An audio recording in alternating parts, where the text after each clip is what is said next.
افغانستان ایک بار پھر head lines میں ہے، لیکن اس بار طالبان کی وجہ سے نہیں۔ ستمبر 2025 میں U S president Donald Trump نے اچانک ایک سٹیٹمنٹ دی کہ امریکہ کو باگرام ایئر بیس واپس لے لینی چاہیے۔ اس ایک بیان نے واشنگٹن، بیجنگ، اسلام آباد اور تہران میں کھلبلی مچا دی، کیونکہ اگر آپ نے باگرام کا نام سنا ہے تو آپ جانتے ہوں گے کہ یہ صرف کوئی عام رن وے نہیں ہے۔ یہ ایک ایسی جگہ ہے جس نے کبھی امریکہ کو اس خطے میں زبردست کنٹرول دیا تھا۔ جب امریکہ 2021 میں افغانستان سے نکلا تو بہت سے لوگوں نے کہا کہ یہ اس خطے میں امریکہ کے کنٹرول کا دی اینڈ ہے، لیکن آخر یہ ایئر بیس اتنی امپورٹنٹ کیوں ہے؟ آج کی ویڈیو میں ہم دیکھیں گے کہ باگرام ایئر بیس ہے کہاں اور اس کی وجہ سے امریکہ نے کیا کچھ کیا اور کیسے اس کی واپسی صرف افغانستان ہی نہیں بلکہ پوری دنیا کو ہلا کر رکھ دے گی۔ ہم یہ بھی دیکھیں گے کہ اگر امریکہ آج باگرام پر دوبارہ قبضہ کر لے تو یہ ایشیا اور پوری دنیا میں بیلنس آف پاور کو کیسے بدل دے گا، اور یہ بھی کہ کیا امریکہ واقعی باگرام ایئر بیس کا کنٹرول واپس لے سکتا ہے۔ تو اس ویڈیو کو اینڈ تک دیکھیں، کیونکہ جو کچھ اس ویڈیو میں ہے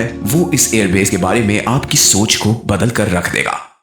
تو شروع کرتے ہیں جیوگرافی سے۔ باگرام ایئر بیس کابل سے صرف 40 کلومیٹر نارتھ میں ہے۔ افغانستان کے صوبے پروان میں ہندو کش پہاڑوں کے درمیان میں واقع ہے۔ اب کاغذ پر تو یہ صرف ایک ایئرپورٹ ہے، لیکن حقیقت میں اس کی لوکیشن ایک جیو پولیٹیکل گولڈ مائن ہے۔ اگر آپ باگرام کے گرد 1500 کلومیٹرز کا ایک سرکل بنائیں تو اس سرکل کے اندر ویسٹرن چائنا، ایون چائنا کا زنجیانگ پروونس، ایران کے کچھ حصے، پاکستان کے کئی حصے اور ایون سینٹرل ایشیا کا سینٹر تک سب کور ہو جائے گا۔ اسے تھوڑا اور بڑھائیں تو آپ ماسکو کے امپورٹنٹ علاقوں تک بھی پہنچ جائیں گے۔ یہ ہے باگرام ایئر بیس کی ریچ۔ یہ افغانستان میں امریکہ کی سب سے بڑی بیس تھی، جس میں 10,000 سے زیادہ فوجی آ سکتے تھے۔ اس کے 2 رن ویز تھے جو 3000 میٹر سے زیادہ لمبے تھے، جن پر B-52 بمبرز اور C-17 جیسے کارگو جہاز آسانی سے اتر سکتے تھے۔ امریکہ کے لیے یہ صرف ایک بیس نہیں تھی بلکہ ایک گیٹ وے تھا جس کے ذریعے اسے ساؤتھ ایشیا، سینٹرل ایشیا اور مڈل ایسٹ تک ایکسس ملتی تھی۔ باگرام کی کہانی دہائیوں پرانی ہے۔ اسے سب سے پہلے 1950s میں سوویتس نے بنایا تھا اور 1980s میں جب انہوں نے افغانستان پر اٹیک کیا تو یہ بیس ان کا ہب بن گیا۔ سوویت فوجی، جہاز اور ہیلی کاپٹرز اسی بیس سے افغانیوں سے لڑنے کے لیے جاتے تھے۔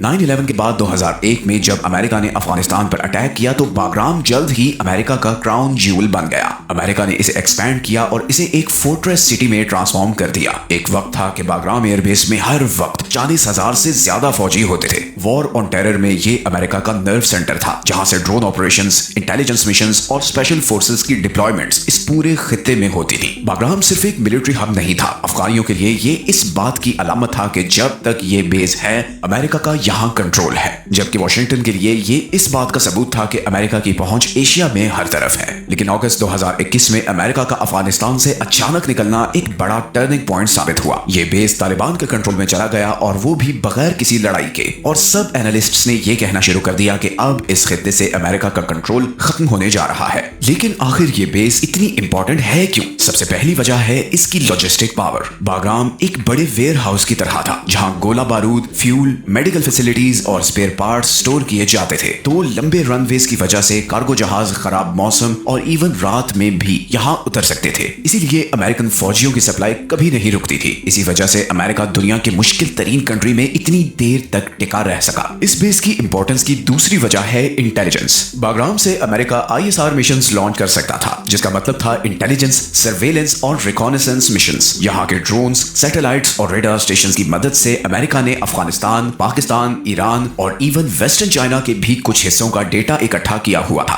یہ بیس سائبر اور الیکٹرانک وارفیئر کا سینٹر بن گئی، جس کی وجہ سے پینٹاگون پورے ایشیا پر نظر رکھ سکتا تھا۔ تیسری وجہ تھی اس بیس کی سمبولک ویلیو۔ باگرام بس ریڈار اور رن وے کا نام نہیں تھی، یہ ایک پیغام تھا کہ امریکہ یہاں موجود ہے اور وہ سینٹرل ایشیا کے اندر تک نگرانی کر سکتا ہے۔ اور 2021 میں اس بیس کو چھوڑتے ہی امریکہ کی یہ سمبولک ویلیو بھی ہمیشہ کے لیے ختم ہو گئی۔ اب لیٹ سے امریکہ باگرام کا کنٹرول دوبارہ لے لیتا ہے۔ آپ کے خیال میں سب سے زیادہ پریشان کون ہوگا؟ Without a doubt it would be China. Bagram China کی زنجیانگ پروونس سے صرف 1200 کلومیٹر دور ہے۔ یہ چائنا کا سب سے سینسٹیو ایریا ہے، جہاں اویگر آبادی رہتی ہے اور جہاں آزادی کی موومنٹس چلتی رہتی ہیں۔ باگرام سے امریکن ڈرونز اور اسپائی پلینز چائنا کے ویسٹرن بارڈر پر चाइनीज फौज की नकलो हरकत, उसकी ट्रेडिंग और इवन रेल रोड ट्रैफिक पर भी नजर रख सकते हैं। And there is more to this. Western China में बहुत सी मिसाइल और न्यूक्लियर रिलेटेड फैसिलिटीज हैं, जिनमें टेस्ट रेंजेस और PLA रॉकेट फोर्स से रिलेटेड सपोर्ट साइट्स भी शामिल हैं। इतने करीब होने की वजह से अमेरिका को चाइना के मिसाइल यूनिट्स और इवन आर्मी पर भी नजर रखने का मौका मिलेगा। इससे अमेरिका को लॉप नूर जैसी साइट्स जहां चाइना कभी न्यूक्लियर टेस्ट किया करता था, उन पर डायरेक्ट निगरानी का मौका भी मिलेगा। तो इन शॉर्ट, बाग्राम एयरबेस की वजह से अमेरिका को चाइना के वेस्टर्न हिस्से की कंप्लीट विजिबिलिटी होगी। ये बेस चाइना के बेल्ट एंड रोड इनिशिएटिव को भी खतरे में डाल देगा। बीजिंग ने अफगानिस्तान में सड़कों, रेल और माइनिंग के प्रोजेक्ट्स में बहुत भारी इन्वेस्टमेंट की हुई है। तो अगर अमेरिकन फोर्सेस बाग्राम में वापस आती हैं, तो ये सब प्रोजेक्ट्स वनरेबल हो जाएंगे। चाइना के पर्सपेक्टिव से देखें तो वो पहले ही खुद को घिरा हुआ महसूस करता है, क्योंकि Japan, south Korea, Philippines, Guam और इंडियन ओशन में पहले ही अमेरिकन बेसेस हैं और बाग्राम में अमेरिका के वापस आने से चाइना के गिर्द ये घेरा तंग हो जाएगा। इसलिए बीजिंग के लिए बाग्राम पर दोबारा यूएस का झंडा लहराना सिर्फ एक हेडलाइन नहीं होगी। उसके वेस्टर्न मिलिट्री डिस्ट्रिक्ट्स, उसके बेल्ट एंड रोड प्रोजेक्ट्स और उसके न्यूक्लियर और मिसाइल इंफ्रास्ट्रक्चर के कुछ हिस्से सब अमेरिका की निगरानी में आ जाएंगे। पाकिस्तान के लिए बाग्राम में अमेरिका की वापसी के मिले जुले नताइज होंगे। पहले ही पाकिस्तान के अफगान तालिबान के साथ ताल्लुकात खराब हो चुके हैं। इस्लामाबाद ने लाखों अफगान मुहाजिरीन को वापस अफगानिस्तान भेज दिया है और पाकिस्तान के मुताबिक यहाँ पर होने वाले टेररिस्ट अटैक्स में भी अफगानिस्तान गवर्नमेंट का हाथ है। और इस सब के बाद दोनों कंट्रीज के बीच रिलेशंस बहुत टेंस हो चुके हैं। इसी तरह तुरखम और चमन बॉर्डर को न सिर्फ कई बार बंद किया गया है, बल्कि वहां चेक पॉइंट्स भी लगाई गई हैं और दोनों तरफ से फायरिंग भी हुई है। इस माहौल में बाग्राम में अमेरिका की मौजूदगी तालिबान पर दबाव डाल सकती है कि वो अपनी लड़ाई को काबू में रखें और बॉर्डर को टाइट करें, जो पाकिस्तान के पॉइंट ऑफ व्यू से फायदेमंद हो सकता है। लेकिन दूसरी तरफ इससे पाकिस्तान का असर और रसूख भी कम हो जाएगा। बरसों तक इस्लामाबाद ने वाशिंगटन और काबुल के दरमियान एक ब्रिज का किरदार अदा किया। अगर अमेरिका अफगानिस्तान के अंदर वापस आ जाता है तो पाकिस्तान का वो रोल खत्म हो जाएगा। इतनी करीब अमेरिकन बेस होने का ये भी फायदा होगा कि ड्यूरेंट लाइन पर सर्वेलेंस बढ़ जाएगी और क्रॉस बॉर्डर मिलिटेंट नेटवर्क्स और स्मगलिंग भी कम हो जाएगी। लेकिन ये सारा मामला होगा बहुत कॉम्प्लिकेटेड। इससे मुल्की सियासत में भी भूंचाल पैदा होगा, क्योंकि पड़ोस में अमेरिकन मिलिट्री की वापसी एंटी अमेरिकन जज्बात को भड़काएगी और पाकिस्तान के चाइना,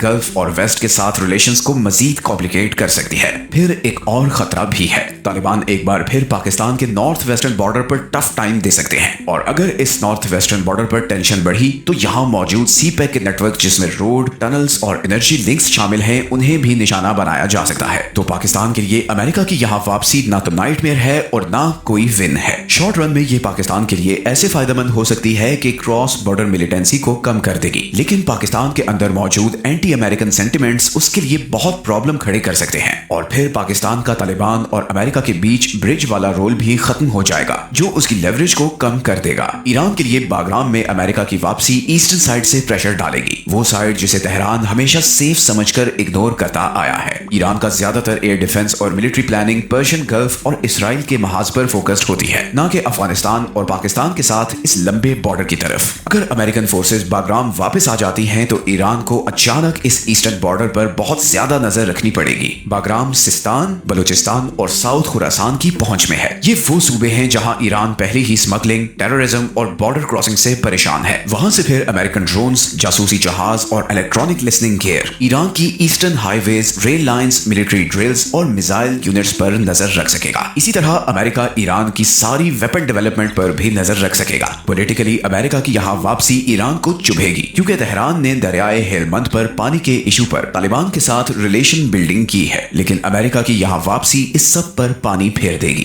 इकोनॉमिकली और स्ट्रेटेजिकली भी ईरान रशिया और चाइना के साथ ताल्लुकात गहरे कर रहा है और चाबहार पोर्ट और ईस्ट वेस्ट ट्रांजिट रूट्स में फॉरेन इन्वेस्टमेंट ला रहा है। बाग्राम में अमेरिकन बेस्ड फॉरेन इन्वेस्टर्स को ईस्टर्न ईरान और वेस्टर्न अफगानिस्तान से गुजरने वाले प्रोजेक्ट्स के बारे में ज्यादा मोहतात बना देगा। शायद इससे ट्रेड ना रुके, लेकिन कॉस्ट्स और रिस्क बहुत बढ़ जाएंगे और तेहरान ये बिल्कुल नहीं चाहेगा। मिलिटरीली ईरान का रिस्पॉन्स बहुत प्रिडिक्टेबल होगा। वो ज्यादा रेडार्स, एयर डिफेंस बैटरीज और ड्रोन्स ईस्टर्न बॉर्डर पर लगा देगा और मॉस्को और बीजिंग के साथ कोऑपरेशन भी बढ़ाएगा। तो बाग्राम में अमेरिका की मौजूदगी ईरान के रशिया और चाइना के साथ ट्रेड प्रोजेक्ट्स पर एक सवालिया निशान लगा सकती है। अब अगर रशिया की बात करें तो सेंट्रल एशिया हमेशा उसका बैकयार्ड रहा है। मॉस्को खुद को कजाकिस्तान, किर्गिस्तान और ताजिकिस्तान जैसे मुल्कों में सिक्योरिटी देने वाली पावर समझता है। उसकी ताजिकिस्तान में 201 मिलिट्री बेसिस पर फौज है। किर्गिस्तान में कांत एयरबेस उसके कंट्रोल कंट्रोल में है और CSTO रशियन ब्लॉक भी रशिया ही लीड करता है। अगर अमेरिका बागराम वापस आ जाता है तो सिचुएशन बहुत बदल सकती है। रशिया पहले ही यूक्रेन की जंग की वजह से दबाव में है, उसके पास अब कम फौजी और पैसा है। अफगानिस्तान में अमेरिकन मौजूदगी से मॉस्को को लगेगा कि वो साउथ में अमेरिका और वेस्ट में नेटो के बीच घिर गया है। अमेरिका के सर्वेलेंस ऑपरेशंस रशिया के सदर्न मिलिट्री डिस्ट्रिक्ट्स और सेंट्रल एशिया से रशिया जाने वाले सप्लाई रूट्स के बहुत करीब आ जाएंगे। रशिया को अफगानिस्तान में अपनी पुरानी हार आज भी याद है, इसलिए अगर अमेरिका वापस बागराम आ गया तो ये रशिया के लिए सिर्फ परेशानी ही नहीं बल्कि शर्मिंदगी की बात भी होगी। सेंट्रल एशिया में मॉस्को का इन्फ्लुएंस पहले ही कम हो रहा है। चाइना पहले ही यहाँ बहुत पैसा खर्च कर रहा है और अपना असर बढ़ा रहा है, इसलिए यहाँ के कंट्रीज अब सिर्फ रशिया पर डिपेंड नहीं करते। अगर अमेरिका भी बागराम वापस आ गया तो रशिया को दो बड़े मुल्कों से मुकाबला करना पड़ेगा, एक चाइना जिसके पास पैसे की ताकत है और अमेरिका जिसके पास फौजी ताकत है। इससे रशिया का जो सिक्योरिटी प्रोवाइडर वाला इमेज है वो खत्म हो जाएगा। रशिया को डर है कि अफगानिस्तान से दहशतगर्दी और ड्रग्स उसके पड़ोसी मुल्क ताजिकिस्तान और उज्बेकिस्तान तक न पहुंच जाए। उसे रशिया में काम करने वाले लाखों सेंट्रल एशियन मजदूरों की हिफाजत की भी फिक्र है। अगर अमेरिका यहाँ वापस आता है तो रशिया इसे एक बहाना बनाकर अफगान सरहद पर अपना कंट्रोल और सख्त कर देगा और अपने पड़ोसी मुल्कों के साथ मिलिट्री ड्रिल्स बढ़ा देगा। ऐसा करके वो इस इलाके पर अपनी फौजी गिरफ्त मजबूत रखेगा। अमेरिका की वापसी रशिया के इकोनॉमिक प्लान्स को भी खराब करेगी। ईरान और सेंट्रल एशिया के साथ जो रशिया ट्रेड रूट्स बना रहा है उनमें रुकावट आएगी, प्रोजेक्ट्स महंगे हो जाएंगे और इन्वेस्टर्स भी भाग जाएंगे और ये सब कुछ रशिया की उन सारी कोशिशों पर पानी फेर देगा जिसके जरिए वो वेस्टर्न सैंक्शन से बचना चाह रहा है। अमेरिका की वापसी का असर सिर्फ एशिया पर ही नहीं पड़ेगा बल्कि नेटो और दूसरे यूरोपियन मुल्कों के लिए भी पैगाम होगा कि अमेरिका बरसों की खामोशी के बाद दोबारा ग्लोबल स्टेज पर एक्शन में आ गया है। मिडिल ईस्ट में अमेरिका की गल्फ कंट्रीज की मिलिट्री बेसिस पर से डिपेंडेंस कम हो जाएगी और उसकी फ्लेक्सिबिलिटी भी बढ़ जाएगी और ग्लोबली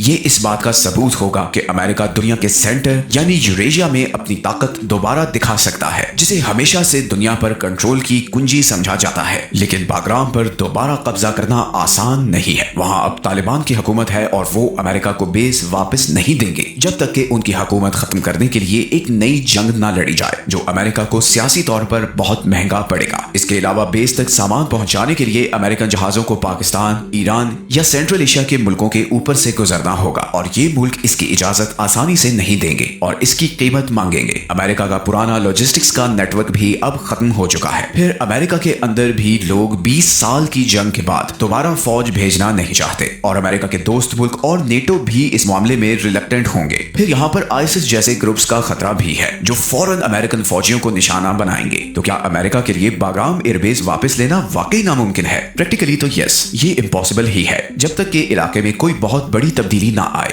लेकिन फिर भी इसके बारे में बात भी करना इंपॉर्टेंट है। अमेरिका को बागराम वापस करने का सिर्फ जिक्र करने से ही दूसरे मुल्क परेशान होकर अपनी पॉलिसीज पर दोबारा सोचने लगते हैं। जैसे चाइना को अपने जिनजियांग प्रोविंस और ट्रेड रूट्स की फिक्र पड़ जाएगी, ईरान ईस्टर्न बॉर्डर के बारे में सोचना शुरू कर देगा, मॉस्को को सेंट्रल एशिया में दबाव महसूस होगा और पाकिस्तान तालिबान पर अपने कंट्रोल के बारे में दोबारा सोचने पर मजबूर हो जाएगा। तो आसान लफ्जों में बागराम में अमेरिकन फौज की वापसी का इम्कान तो कम है, लेकिन ऐसा होने का डर ही इस सारे रीजन में एक खलबली मचा देगा। अगर अमेरिका वाकई बागराम वापस हासिल कर लेता है तो दुनिया में अमेरिका की ताकत का एक नया दौर शुरू हो सकता है, लेकिन इससे एशिया में एक नई कोल्ड वॉर भी शुरू हो सकती है जिसमें अफगानिस्तान फिर से दुनिया की बड़ी ताकतों के बीच मैदानी जंग बन जाएगा। अगर आपको आज की वीडियो पसंद आई है तो इसे लाइक करें और दूसरों के साथ शेयर करें। मिलते हैं नेक्स्ट वीडियो में एक और इंटरेस्टिंग टॉपिक के साथ। अपना ख्याल रखें। अल्लाह हाफिज।